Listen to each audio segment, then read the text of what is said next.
On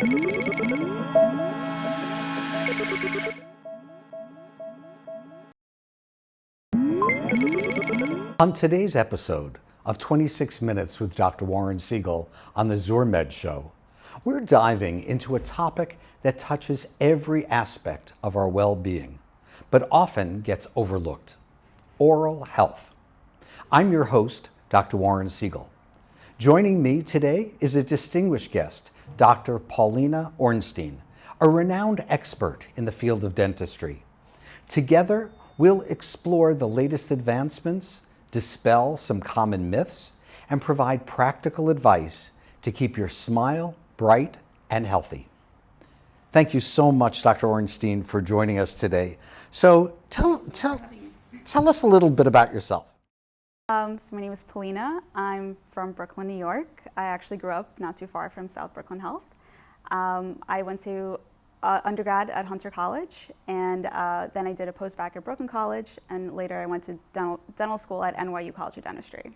I'm currently a dentist. So tell me a little bit about your practice. Whenever I tell people I'm going to the dentist, I often get, oh man, I hate going to the dentist. Tell me a little bit, how did you get interested in dentistry? So I actually had a little bit of an unconventional path to dental school. I studied art history in college, but after I finished college, I realized that I always knew that I wanted to do something in healthcare, but after shadowing a dentist, I realized that I wanted to do dental school and go into dentistry. And that's when I went to Brooklyn College and got a degree in biology and then applied to dental school as well. Dentistry really combines a lot of the things that I enjoy to do. So it combines working with patients, caring for someone's oral health, and eventually you're really dealing with someone's overall health. But it also combines working with your hands and being artistic. So that's why I decided to go into dental school. Actually, it makes sense if you think about it, art history and making us look better. So we'll talk a little bit about that, but why is it that so many of us are so fearful of the dentist? What is it about dentists that scares so many of us? So there are actually kind of a few misconceptions about going to the dentist. One of the main misconceptions is that it's going to be painful. And also that you have to wait until you're in pain to go see a dentist. And both kind of go hand in hand, because a lot of patients will put off going to the dentist until they're in pain, and when they're at the dentist, that basically characterizes their entire time at the dentist. And that really shouldn't be the case, because there are a lot of things that we do as dentists that are entirely pain-free and don't even require any type of anesthesia. So anything like a cleaning, to something removable, like working with removable dentures, creating a denture, those procedures are entirely pain-free. There are, of course, some procedures that do require a little bit of drilling or some type of surgery, but before we get started in any of those procedures, we make sure the patient is entirely anesthetized, completely anesthetized. And basically, I always tell my patients that the little prick from the needle is really the only pain you will be feeling when you're at the dentist. And that in itself is a fleeting pain, and it's also relatively minimal and really minimal discomfort. But you also shouldn't wait until you're in pain to go see a dentist. You really should be coming in regularly to see your dentist so that we can catch anything like a cavity in its earlier stages, and not wait until the cavity turns into something that requires a root canal or a crown or even an extraction. So I think those are really the big misconceptions about dentistry, that it's going to hurt and it's going to be something super invasive, and that really shouldn't be the case. So at what age should children, or I assume young children, start going to the dentist? It sounds like you're saying this is part of being healthy, which is what this program is about. At what age should we start bringing our children to the dentist? So the first teeth come out, start to erupt at around 6 months of age, and that's really when you should start going to see the dentist, or start bringing your child to see a dentist. 6 months? That's 6 months. Pretty early. Yeah. Yeah. So that's when you first start seeing tooth eruption, and that's when you should really be being mindful of your child's oral health. Making sure they don't go to sleep with their mouth full of sugar, or making sure that you wipe their teeth or their gums before they go to bed. So when you talk about making sure there's no sugar in their mouth, you're talking about falling asleep with a bottle in their mouth? Exactly. So that's a no-no. Yes. That leads to cavities. Exactly. Okay. So when you think about a cavity, there's really three things that you really need to form a cavity. There's the tooth structure, the tooth, bacteria, and food for the bacteria. And food for bacteria is sugar. Milk is an excellent source of that sugar for bacteria, and that leads to a cavity eventually, unless you wipe that sugar away or clean it off somehow. So something that we recommend for patients or for parents is to replace the milk in the bottle that their child goes to sleep with water instead. So therefore, you're really eliminating one of the main factors that causes a cavity. Additionally, like I said, you can just wipe your child's mouth or their teeth with like a soft cloth before they go to sleep. Just basically the whole idea is that you're cleaning your child's mouth and you're cleaning your own teeth as well before bed. It's helpful. And at what age should children start brushing their teeth? So as soon as, well, for little kids, it's hard to tell them to brush their teeth. So we encourage parents to help their kids brush their teeth. So encouraging good habits like brushing and flossing early on, as soon as they first develop teeth, is really important. So that they develop these skills and these habits early on, and they continue it throughout their life. So brushing and flossing. You know, I remember being told you have to brush your teeth after every single meal. Is that true? Is it really true? Well, I guess that would be ideal if you're brushing your teeth, after every meal so that no food gets stuck. But it's really recommended to brush your teeth twice a day. So once in the morning and once at night. And I always tell my patients that if you want to keep your friends, brush in the morning. If you want to keep your teeth, brush at night. I love it. That's really very good. I like that. Yeah. And flossing. I have to tell you, Yeah. I am terrible at flossing. I just don't seem to have the manual dexterity to figure it out. How often should I be flossing? And what do you do for people like me who just can't seem to get the hang of it? So there are different things that are available even at the pharmacy, at your local pharmacy, that will help patients with flossing. So I understand the manual dexterity can be difficult for some patients, or they just simply forget to floss their teeth. One thing that I recommend for my patients is think of something that you do every single day. So it could be brushing your hair or hopefully brushing your teeth. So leave the floss next to your toothbrush. Leave the floss next to your comb for your hair. And therefore, you're really reminded every single day to floss.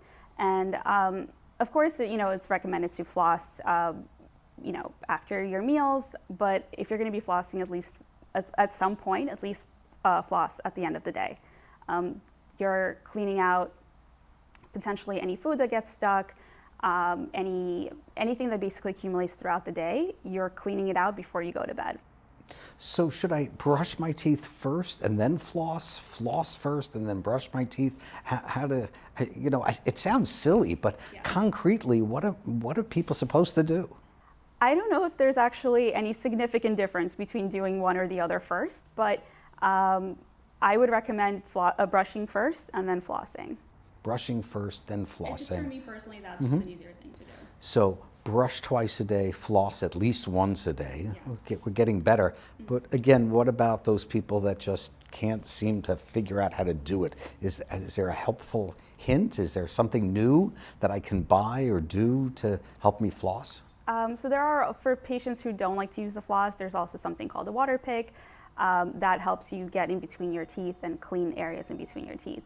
But one thing to remember really is when you're using floss that you're hugging the tooth. You're not just like pushing the floss in between your teeth and pushing it back out. I know some patients also complain that they're scared that they're going to break something or a filling might come out. If you have really tight contacts or you have a crown, let's say you're scared to get it from it popping out, just pull the floss through your teeth, like push the floss in between your teeth, hug your teeth, clean each side of your tooth. And then you could just pull the floss out. So there's nothing really to be scared of when it comes to flossing. And also there are other things that you could buy at the pharmacy that will help you clean between your teeth in case flossing is difficult.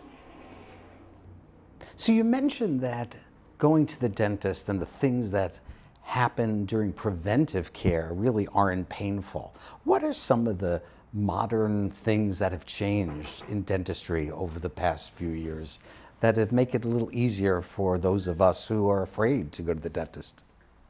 So one of the most exciting things for me personally about dentistry is that it's a very innovative field. So there's always something new on the market, whether it's equipment or supplies that we use, there's always something new. And one of the biggest innovations, I would say, that really has helped with diagnosis of cavities, for example, and I really can't imagine working without this, it would be digital x-rays. Digital x-rays are really useful for diagnosis. So it's easier for the patient because they don't have to keep a sensor in their mouth for too long. It's just a quick picture that we take, and that basically gives us a really good image of what's going on that we can't see clinically. Basically, we can't see certain things just by looking at someone's teeth. We need an x-ray to really fully diagnose. And digital x-rays really allow us to get an image populated on the screen. We're able to play with different features like contrasts. We're able to zoom in on certain areas, and it really helps with our diagnosis. And it allows us to have a more accurate diagnosis of whatever's going on in the patient's mouth. Another innovation that I think is really going on with the digital, everything moving toward digital, instead of doing traditional impressions, so like for anyone who's ever had a denture or a crown, they're not new to the idea of having to tolerate taking an impression. It can sometimes be a little bit uncomfortable for patients, but it's obviously something very necessary for us to complete and for us to have an accurate image of the patient's mouth. So it's basically, impressions allow us to have a mold or a model of a patient's mouth, or give us a bite of the accurate bite that a patient has, so we can send this to the lab and fabricate a crown or a denture, whatever the case may be. So there's a move toward digital impressions, essentially. It's easier on the patient, it allows a more accurate image, and it's a much quicker process. So we use a scanner to scan the surface of the tooth, to scan the bite of the teeth, and we're able to send everything out to the lab without having to mail it out, for example.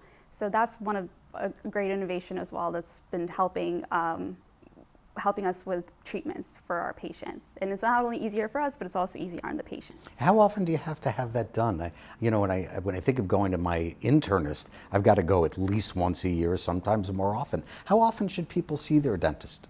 So it's recommended to see your dentist twice a year, at least twice a year. It's obviously case by case dependent, but it's recommended to see your provider at least twice a year for cleanings and for checkups. Because we're not only looking at your teeth, but we're looking at other parts of your mouth. Insurances usually cover a checkup every 6 months.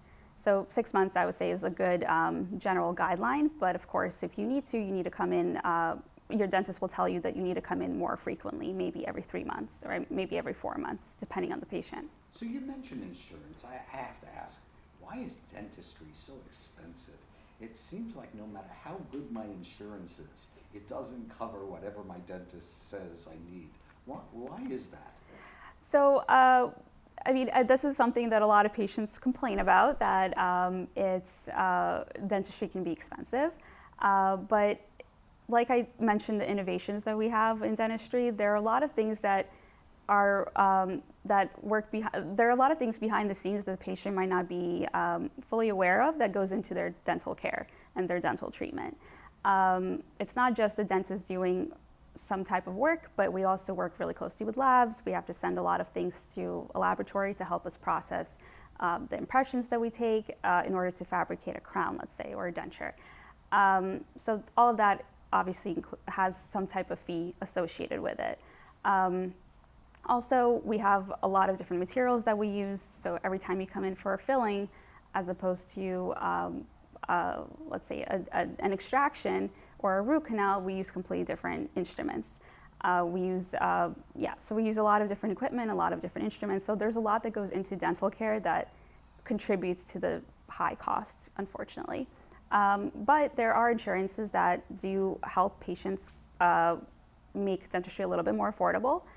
And Medicaid is also, in New York State, Medicaid includes dentistry, and includes dental care, and I believe that they just recently expanded to include things like crowns and potentially even implants. So it sounds like you're telling me that that oral health is a very important part of my health care.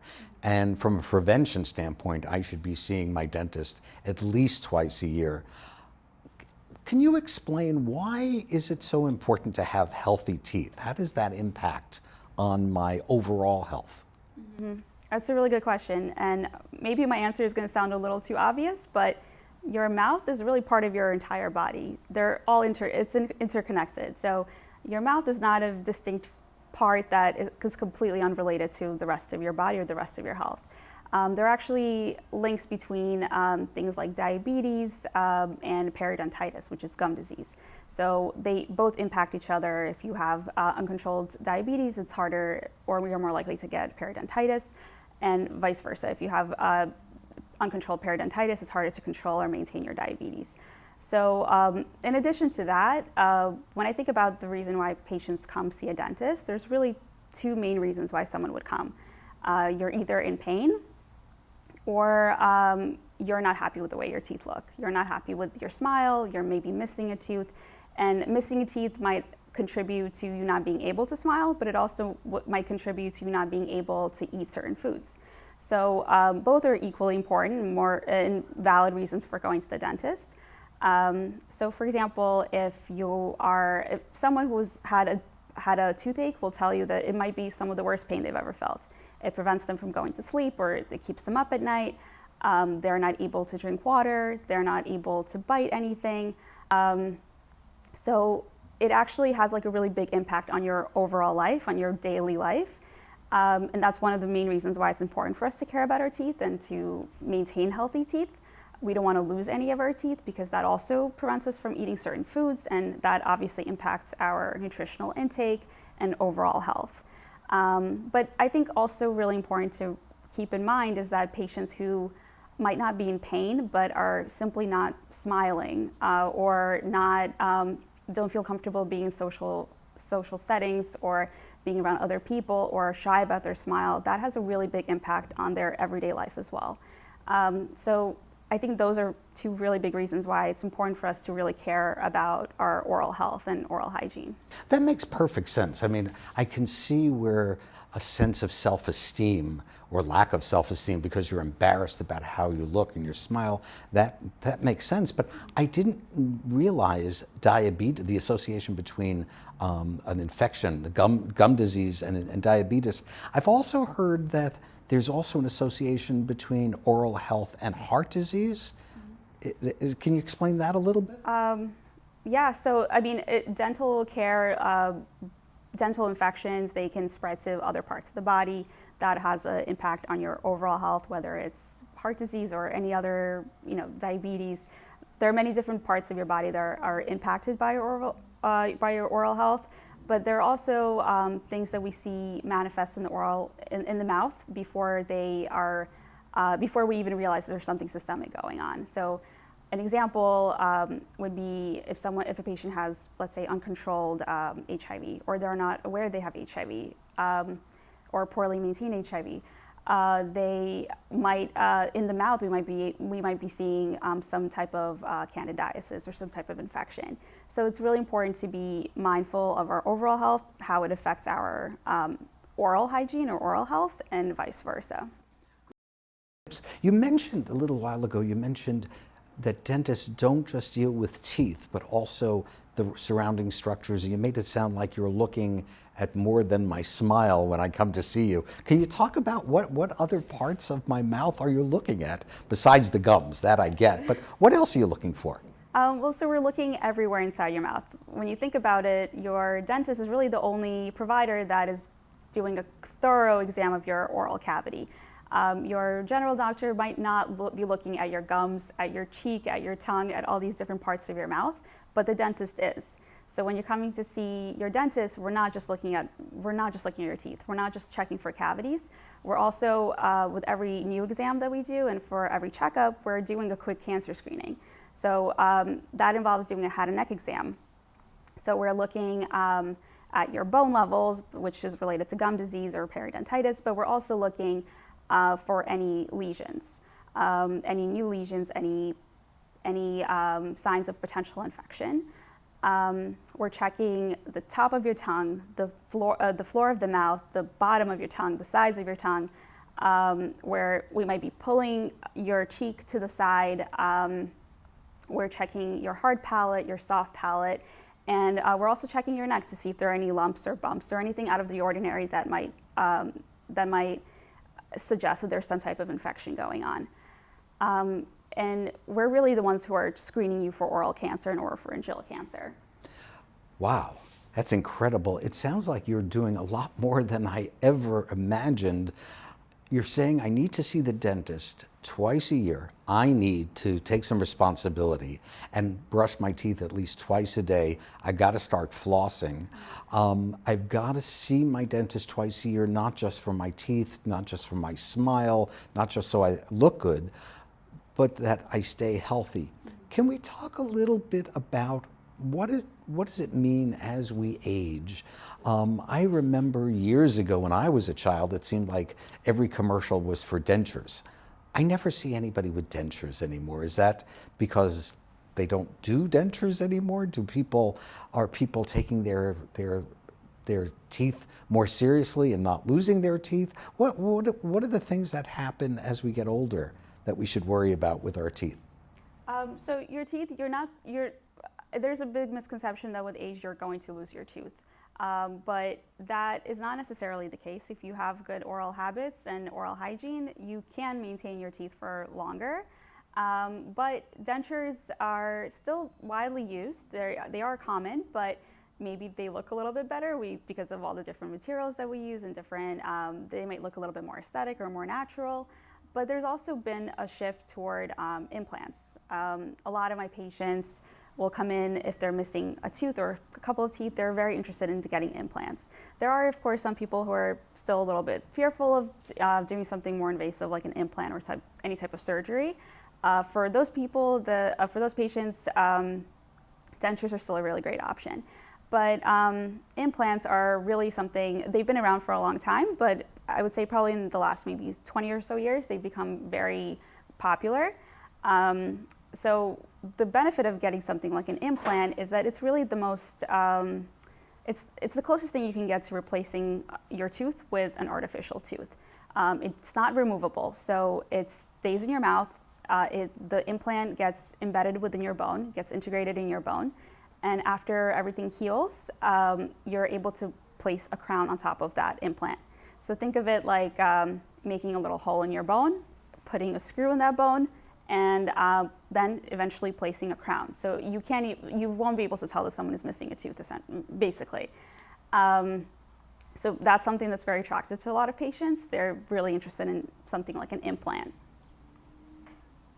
Wonderful. So what I'm hearing is going to the dentist doesn't have to be painful. For those of us who are afraid to do things like go to the doctor, go to the dentist, we need to get over this misconception that going there is going to be painful, and understand that this is part of good overall health, and that it's not just about my smile, it's about my health. This is really fascinating. Could we just finish up talking a little bit about oral cancer? Rates going up, rates going down. How do I decrease the likelihood that I'm going to get oral cancer? So when we talk about oral cancer, we're talking about the oral cavity or the oropharynx. Basically, we're looking at, like I said, we're looking at your tongue. We're looking at the floor of the mouth, the top of the mouth, and we're also checking behind what we think of as the mouth, behind the oral cavity. So we're checking someone's throat, the soft palate, and something like squamous cell carcinoma, which is the most common of the oral cancers, can be found on any surface, but the more common areas where this cancer is found would be the floor of the mouth or the tongue. There are certain risk factors that are associated with oral cancer, oropharyngeal cancer. And I just want to highlight a couple of them. Tobacco use, whether it's smoking tobacco or chewing tobacco, any type of tobacco use really, like from a pipe, whatever the case may be, increases your risk of getting these cancers. And just wanted to mention that a risk factor doesn't necessarily mean that you're definitely going to get the cancer, but it just increases the likelihood of you getting these cancers. So tobacco use is a big risk factor, and it's something that a patient can control and modify on their own. Alcohol use is actually, in addition to tobacco use, increases your chances of getting these cancers significantly. So if a patient is both a tobacco user and an alcohol user, heavy alcohol user, it increases their chances of getting these cancers. The men are actually more likely to get these cancers, or it's found more in men, but it could also be found in women. And the age of these people who get these cancers is usually around 64. That's the most common, the average age when we diagnose these cancers. But in almost 20% of cases, they're actually found in patients who are younger than 55. So it's something that everyone should be concerned about. All great tips, and another reason why I've got to make my appointment with my dentist. Thank you so much for joining us today. Thank you so much for everything you've taught us. And that brings us to the end of our program today. We sincerely thank you for tuning in and learning alongside us. For more information about our show, please don't hesitate to call us at 718-510-2103 or visit us online at www.zurmed.com. Stay updated and engaged with South Brooklyn Health by visiting our website at www.nychealthandhospitals.org/South Brooklyn-Health. This broadcast was proudly brought to you by Brick Media in partnership with South Brooklyn Health. Until we meet again, stay informed and stay well.